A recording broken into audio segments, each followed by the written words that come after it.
yoo yaa harka fuunee akkam jirtu kabajamtoota daawwattoota keenya kan daawwataa jirtan qophii jaalalaa kutaa tokko faadha har'a jalqabaatii jirra qophii kana egaa yeroo ammaa kana maqaa jaalalaatiin jallina daakaa jiru jaalalli maal akka ta'e dhaloota kana hin barsiifne jennee abdii qabna hanga xumura sagantaa keenyaatti nu hordofaa an calanqoo suleetii ishiin kulanii amaan ayyee kulle nagaa keeti ati barattuu saayikooloojii turte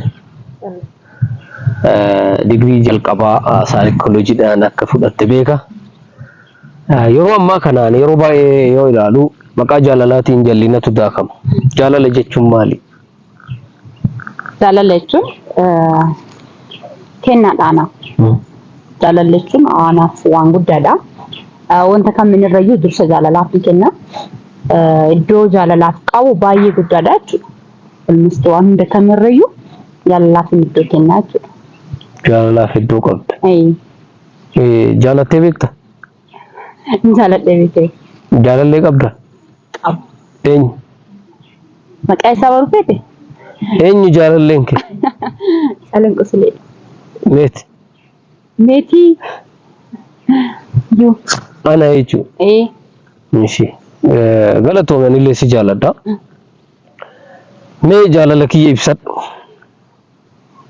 ani jaalala kee waanuma ibsuun hin qabu hedduun si jaaladha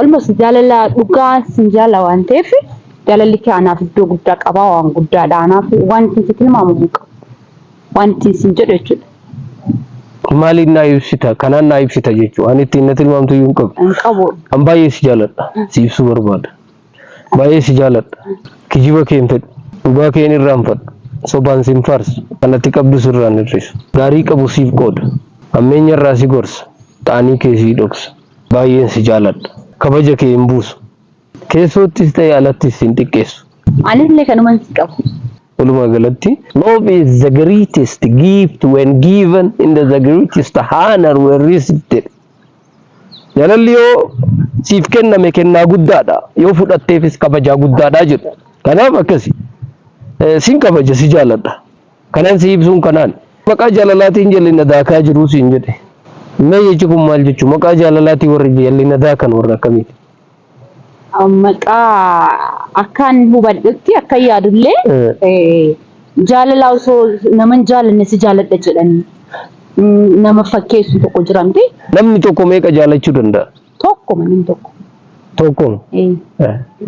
Lama fakkeenya atamati si jaaladha na jaaladha.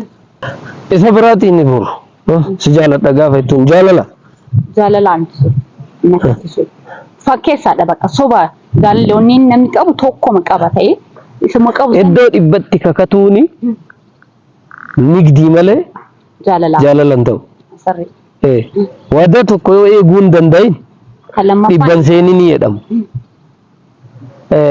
maqaa jaalalaatiin jallina daakuu wanta siin jedheef yeroo baay'een biiftuu faawundeeshiniin karaarra intarviin godhanam gaafiif deebii jaalattee beektee waan jedhuun keessumaa shamarran ittiin jaalanne itti jaaladheen beeku itti maaliif wakkatti beekta? maaliif wakkatti siin? maaliif keessi wakkattu? tarii yookaan dabalata barbaadde.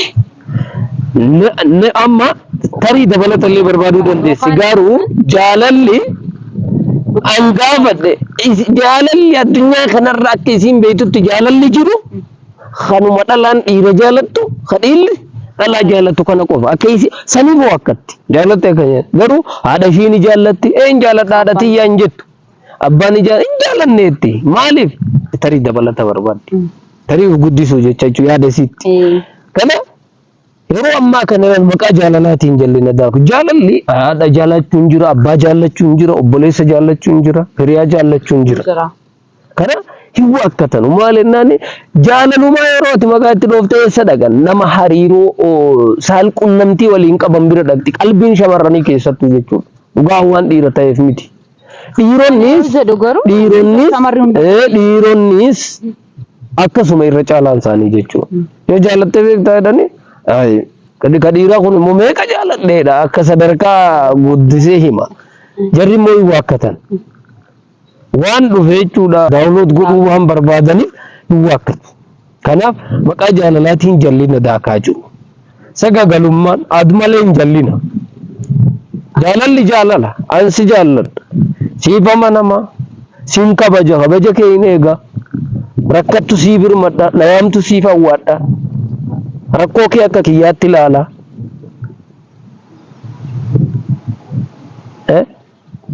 Kanaaf jaalalli kana waan ittiin siibsuun qabu jedhan osamaasi waan ittiin siibsuun qabu jedhanu amma Kadiiriin jettee kaatee jechuun talli Huseeniin bira argita achi deemtee jechuudha. Huseeniin illee waan ittiin siibsuun qabu lubbuu kiyyaa itti jechuudha. Jaalala? Jaalala moo jallina? Jallina jechuudha. Kanaaf sagantaan keenya qophiin jaalalaa itti fufa. Har'a jalqabni kun kutaa tokkoffaadha. Kutaa itti aanuun amma walitti deebinutti nagaatti tura. Jaalalli maal akka taate isin barsiifna. B2 Foundation qophii jaalalaa.